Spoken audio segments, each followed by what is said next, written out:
Lloyd कंपनीचा जो approach आहे की केवळ स्वतः करता नाही, केवळ स्वतःच्या संपत्ती करता नाही, तर समाजाला सोबत घेऊन चाललं पाहिजे। आणि म्हणूनच त्यांनी हा निर्णय घेतला की आपले जे कामगार आहेत या कामगारांना भागधारक करायचा त्यांनी निर्णय घेतला आणि त्यांना शेअर सर्टिफिकेट्स दिले।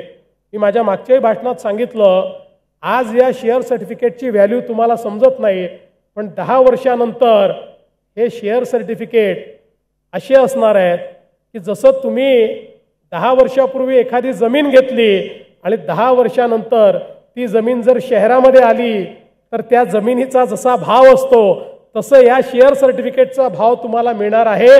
त्यामुळे तुम्ही भागधारक देखील होत आहात आणि तुमच्याकडे एक संपत्तीच्या रूपानं हे शेअर सर्टिफिकेट त्या ठिकाणी तयार होत आहे।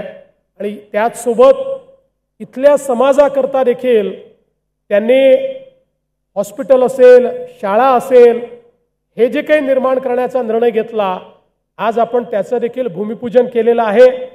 आणि मला अतिशय आनंद आहे की त्या माध्यमातून उत्तमात उत्तम शिक्षण आणि चांगल्यात चांगलं आरोग्य हे आपल्याला या ठिकाणी प्राप्त होणार आहे।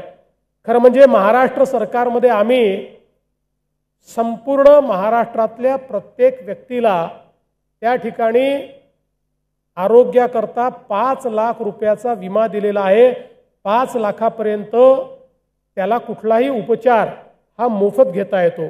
पण हा जर घ्यायचा असेल तर त्याकरता ज्या ठिकाणी हॉस्पिटल्स आहेत तिथे तर तो घेणं सोपं आहे, पण जिथे हॉस्पिटलच नाही या ठिकाणी ते कसं घेतलं जाणार आहे।